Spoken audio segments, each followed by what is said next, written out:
everybody. Welcome to an exciting episode of the Stash Report from the Stash Project. It is the 10th of July, 2015. In about another hour, I officially turn 38. So my birthday present to everybody, haha, it is our weekly Stash Report. So we have some kit announcements from Aoshima for August. We've had some kit releases, some kit reissues. Pretty much right now, we're waiting on, looks like Fujimi's spot runs will be the last of the new information I would expect to be getting. Probably come out tomorrow or Monday. Didn't quite come out in time for today's video. We did get Aoshima stuff in the last couple of days. And then next week and the week after, we'll start getting the July kits in, and we'll be off and running with that. So, on the spot run side of things, we got just a pile of stuff, that literally a column right there, from Aoshima to talk about here. And since Aoshima at the moment does not have any new kits coming out in August, because everything allegedly is going to come out this month that is pending from Nuremberg and stuff like that, we actually may this weekend get the go-ahead to be able to tell you guys what the next new supercar tool is going to be. It's one of two things. I'm not sure exactly which one they're going to go with for sure yet, so can't say anything. But beyond that, all this big long list I'm about to give you here, this is all kits that already exist that they're going to be spot running in August. So you're going to get two different 2007 Subaru WRX STIs. One is what they call the optional wheel kit. That is the one with the white car on the box art with the 5-spoke wheels. There is a different version that...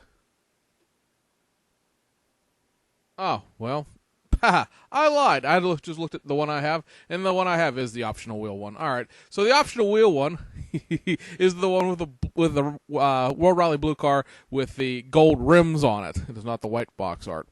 Dang it, I was actually looking forward to getting that because I don't have the white one, but I should probably cut that, start it all over again, but I'm just going to let that flub in there to let you guys know that I'm human and whatnot. But anyway, you're going to get that, and you're also going to get the Ings tuner version, which is also a blue car on the box art. This is the one with a black carbon fiber-like hood.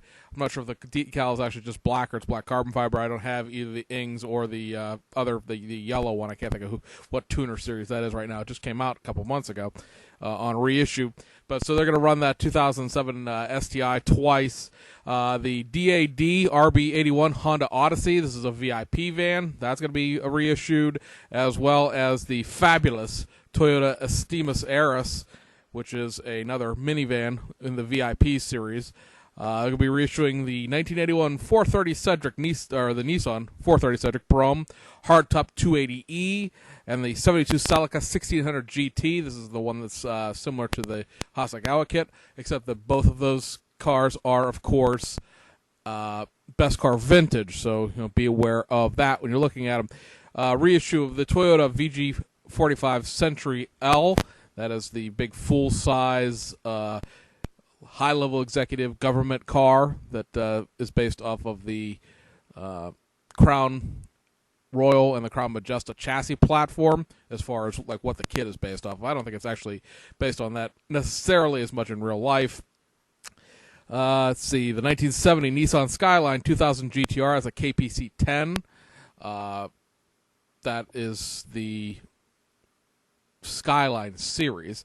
The Skyline series they don't call best car vintage, but again, it's motorized chassis. Let me make sure I look at this so I can pronounce it correctly. The Takahashi Ryosuke FC3S RX-7. That is the RX-7 mid-90s from the initial D series. Let's see what else is on there. The Vertex FD3S RX-7, a tuner. That's a more tuned-up version of that. You're going to get the Gretty Rocket Bunny Toyota 86 Volk Racing Edition. That's the one with the black car on the box art. They're going to be rerunning the Lamborghini Aventador and the Lamborghini Aventador Roadster. Just a restock of those. Obviously, nothing new there. And then also the Toyota AA6 Truno Toyota Racing Development N2 spec. This is the Truno with the big fender flares and all the sort of racing interior. That is a curbside. There is no engine in that. Remember, your Trunos with the engines are only the 3 kits in the initial D series. And there's going to be 4 wheel sets, 2 20-inch wheel sets, the Professor VF1 and the BBS LMs, and then 19-inch wheel sets, the Volk Racing REs in Formula Silver. Those are pre-painted silver. And then the VG Forged G2 wheels from the Ray's Wheel Series. And that, I believe, is the August spot runs. So like I said, we're waiting on the Fujimi stuff. Be interested to see what they have coming out. The end of July, Studio 27 with 2 more sets of GT3 decals. Both of these are for the Mercedes-Benz SLS. So real quick, this is the Team Premio number 33 car. Be interesting to see how these decals are done. Blows up full screen if you're on a regular computer, because then you can see quite how interesting this paint scheme really is. This has not officially been announced for pre-order yet, so I'm going to be interested to see what the price would be on this. Seems like it might be one of the more expensive decal sets they've done recently, because obviously there's just no way to do this decal series, this decal set, without replicating all those little doobobs or whatever they are. I can't really tell what those are supposed to be. It is a not that great picture. I mean, I'll be the first one to admit that. The cars are kind of dirty. It's not in a presentation format. Be interested to see if you have to paint the things yellow on the bottom of the car and the mirrors. The last 3 sets of SLS decals that came out last month ended up being a little more painty than you would normally expect out of a Studio 27 decal set, as far as what you had to paint and what the decals covered. But not a major issue, just not quite what I was necessarily expecting. And then the other one is this. This is the Car Collector team, based out of Germany. This is again another really wild really wild set of decals as far as what's going on here. This one I think will be pretty simple as far as decals go, because the majority of the car is red, and I'm sure the decals will probably take care of everything else. But 2 really complex and probably pricey sets of decals. And by pricey, I mean like $25. The regular decals tend to run about $18 to $20. I'm thinking probably about $25 here, because again, with that Premio car, there's no way you're gonna paint all those little symbols on the car. Those are gonna have to be decals. You have to paint the car metallic blue, and then the decals are literally gonna have to do everything else.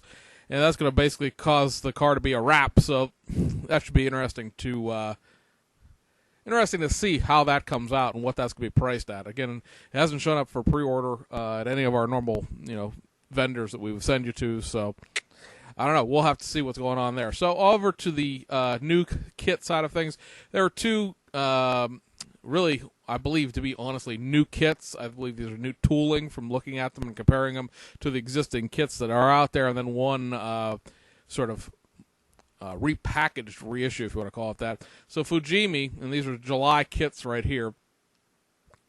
Oops. I hit stop instead of pause. Let's bring that back. So these are the Car Easy mode, or the Easy Car kits. These kits are not quite snap tights, or maybe they are. I didn't really look at the decal or the instructions close enough to see if they were snap fit, if it said you needed glue or not. There are 2 of these. We'll show you the other one in a second. Like I said, both of these are July kits, so these are brand new and just out. This obviously is an R34 Nissan Skyline GTR, and then the other one is a current, if you want to call it that, Fiat 500. These are kit number 1 and kit number 2. So it sounds like that they want to make a series out of this. It'll be interesting to see how well these 2 sell to determine how successful the series are. So we were like, well, what's going on with these? They're not pre-painted. They are molded in color. So this car is molded in white. The Fiat's molded in yellow. The rest of the kit is molded mostly in black. And anything that needs to be painted on these kits has turned out to be vinyl peel and stick stickers. Think of the Revell Snap-Tight Wheels of Fire kits, or any Revell Snap-Tight kit, because even the Ford Raptor was this way. That have those that sheet of vinyl stickers that you physically stick on the car. All of the window surrounds, all of the, like on this GTR, the turn signals up front, the amber turn signals, the number plates, anything that needs to be a different color on this Fiat. The interior is a couple different colors. It's yellow, it's white, and it's black. All the window surrounds, everything like that. It's all vinyl peel and stick stickers.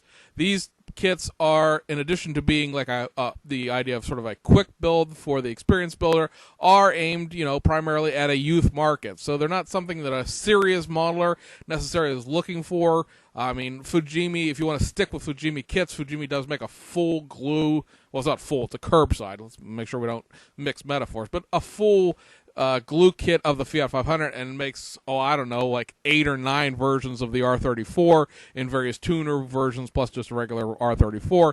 So if you want, a regular Fujimi kit of these two cars, they already exist. I'm sure that if they aren't brand new tools, they're at least, if they are brand new tools, they're heavily patterned on the old kits.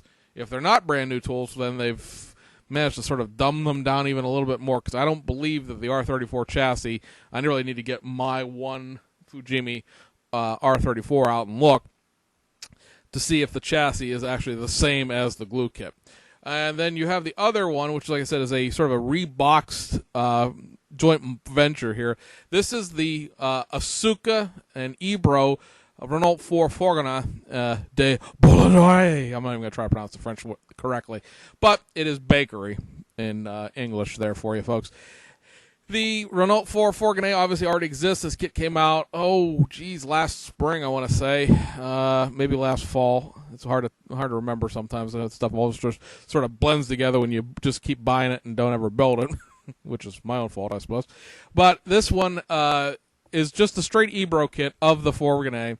And then what the Asuka model part are all of those loaves of bread, all of the shelving, all of the boxes and the bags and the tongs, and all of this sort of diorama accessories to make this into a bakery vehicle. There are also decals in here to make it into a florist van. However, there are no florist flower accessories. It only has the accessories to make it into a bakery vehicle. The kit itself, the Renault 4 Fourgonnais, as far as the Ebro kit itself goes, I know for a lot of people that are in Europe and are really into Renault 4s, there are some just various minor accuracy issues. It's nothing that is going to be, a chop-top Mustang or anything, that comes close to what we would consider to be a throw-a-fit model. The Revell Del Rio Ranch Wagon has a couple problems with it, but it's not a throw-a-fit model as far as what is wrong with it. It's within the parameters of acceptability. I think as an American, at least, and this may just be ignorance to the topic, there isn't enough wrong with it in all of the minor nitpicky ways that would ever make me care. It's all like, well, they didn't include this piece, and this part doesn't attach to a part that doesn't exist, and it's all just minor ticky-tack stuff. So if you're really into weird cars and you want a different way to do this, because like I said, the Ebro kits existed for a while now, this is sort of a different twist on it with the Asuka little parts and pieces they've added to it. And then we've got 4 reissues here. 2 of them Aoshima, 2 of them Hasegawa. The Aoshima stuff are parts kits. The drift parts set is back out here. You get a set of seats. You get some mirrors. You get the tack. And then they're also not mentioned on this box art, but included are, I believe, 2 different racing steering wheels. And then, of course, what we like to call the Spocom, the sports compact set, is also back out. You get a set of seats. You get 2 nitrous bottles with decals. You get a tack. You get some gauge packages. You get a wing, and you get decals, which include that sort of yellow lightning bolt-ish thing that's on that drawing of a Honda Accord station wagon. So I know that the Spocom parts are especially liked because you get so much just stuff that you can use to upgrade other kits, the racing seats, the NOS bottles, and all the rest of that stuff.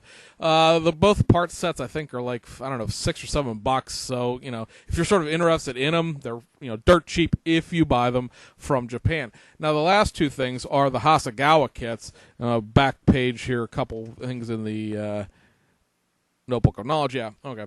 So we're supposed to be out in May. They just were reissued probably, I think, Thursday. Both of these are existing kits. I don't know that neither one of these were necessarily hard to find, but they weren't currently in production. So if you were looking for both of these, you might have had to pay a little bit of money on eBay to find them. But this is the 1971 Datsun Fairlady 240Z Safari Rally winner. This kit, in addition to all the external differences you can see here, does come with a more Spartan racing interior, roll cage, all that sort of stuff. It does come with all the light pods that you see, the more sort of off-roady tires, a set of hanging mud flaps for the back. The 240Z Hasegawa kit is probably considered to be one of the most accurate as far as body proportions and things like that. It is a curbside, so is the Fujimi kit that comes with an engine, technically, because you have to cut the hood off of it, and then there's no real engine bay to it. It's just sort of a pair of strut towers and nothing else in there.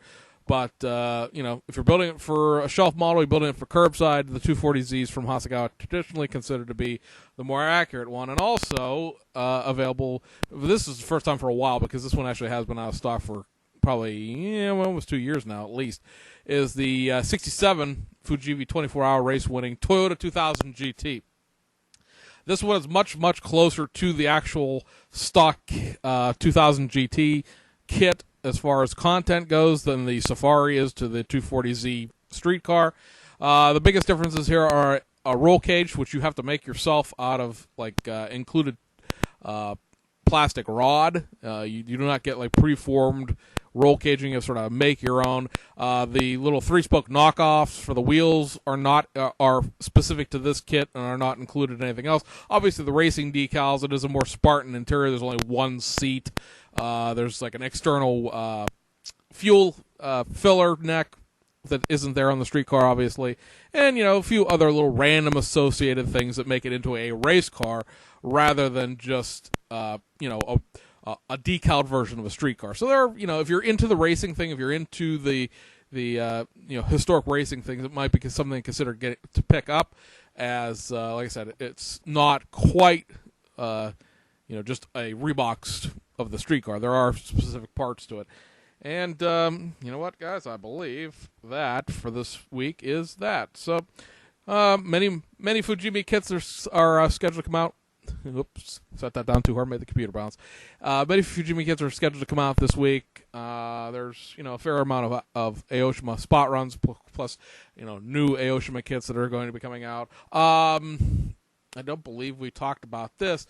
You may recall in the last video I said the Nissan Patrol, Nissan Safari, the big tank car thing from the I can never remember this. The Saibu Kikatsu TV show had been postponed indefinitely. I guess the people in Japan, I don't know how many people in the United States said anything about it, but the people in Japan raised enough of a stink that all of the various little factors, licensing, and things like that were preventing it from coming out have been resolved. I believe the kit's about $4 or $5 more expensive than it was when it was originally listed, but that is now back on schedule for June, for July. I guess I should say June's over. And so of course, shows the power of the hobby market in Japan, as I'm not sure if U.S. modelers said they wanted something, anybody here would actually care. Maybe they would. I don't know. I mean, they did. Revell has, to their credit, been fixing things. They fixed the bumper on the Del Rio.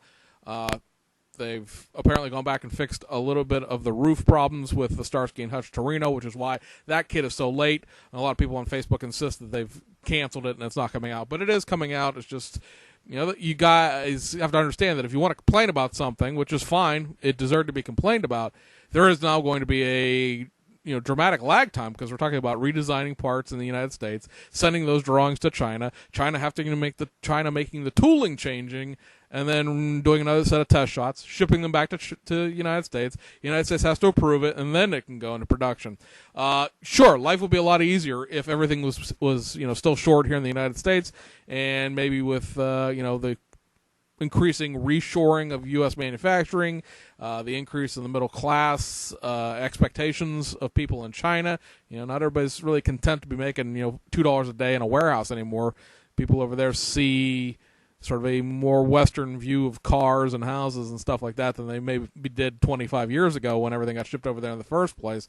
And it's making the cost of manufacturing creep up. It's not a big dramatic rise where all of a sudden tomorrow we're going to wake up and they're going to, model kits are going to cost $75 and they're going to have to do everything here, but it is constantly creeping up. And that's part of why model kit costs keep creeping up a little bit into the $30 range. So at any rate, guys, have a good weekend, and we'll see you guys on the other side.